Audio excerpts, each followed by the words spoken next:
กันความสงบแขวงหลวงน้ำท้าจับแก๊งสแกมเมอร์ได้135 คนอยู่เขตเศรษฐกิจพิเศษบ่อเต็นแดนงามมีหาดสันซาดป้องกันความสงบแขวงหลวงน้ำท้ารายงานว่าวันที่30มิถุนายน2026คณะเฉพาะกิจป้องกันความสงบแขวงหลวงน้ำท้าประสานสมทบกับกองบัญชาการป้องกันความสงบเขตเศรษฐกิจบ่อเต็นได้เข้ามากลุ่มแก๊งส่อโกงทรัพย์ทางอินเทอร์เน็ตกลุ่มแก๊งสแกมเมอร์อยู่ตึกสภาการค้าสากลชั้น10เขตเศรษฐกิจพิเศษบ่อเต็นแดนงามสามารถกักตัวผู้ถูกหาได้ทั้งหมด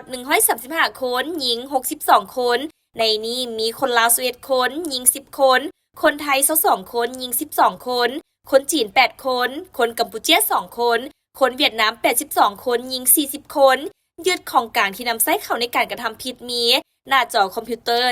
182 หน่วยโทรศัพท์ 1,902 หน่วยโต๊ะตั้งและอุปกรณ์อื่นๆอีกจำนวนหลายเงินกีบ67,800,000 กีบเงินหยวน 55,047 หยวนเงินบาท 1,140 บาทเงินดอลลาร์707 ดอลลาร์เงินดง 1,964,000 ดงตู้เซฟ8 หน่วยต่อมาได้นำของกลางมามางอยู่กองบัญชาการป้องกันความสงบแขวงโดยซองหน้าเจ้าหน้าที่อัยการศาลและเจ้าหน้าที่เกี่ยวข้องพบเห็นเงินเพิ่มเติมเงินกีบ416 ล้าน 3 แสนกว่ากีบเงินบาท 27,610 บาทเงินหยวน 135,181 หยวนเงินดอลลาร์ 29,50 ดอลลาร์เงินดง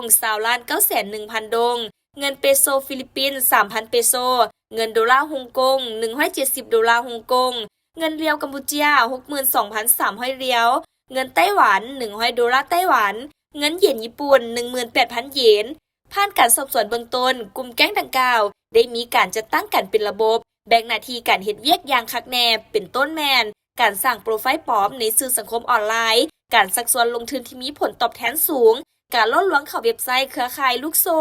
การตัวว่าส่งเครื่องมีค่าแล้วให้โอนเงินค่าภาษีและการนำใช้เว็บไซต์พนันหรือแอปพลิเคชันปลอมเพื่อดึงดูดเอาเงินจากผู้ที่หลงเชื่อทั้งภายในและต่างประเทศ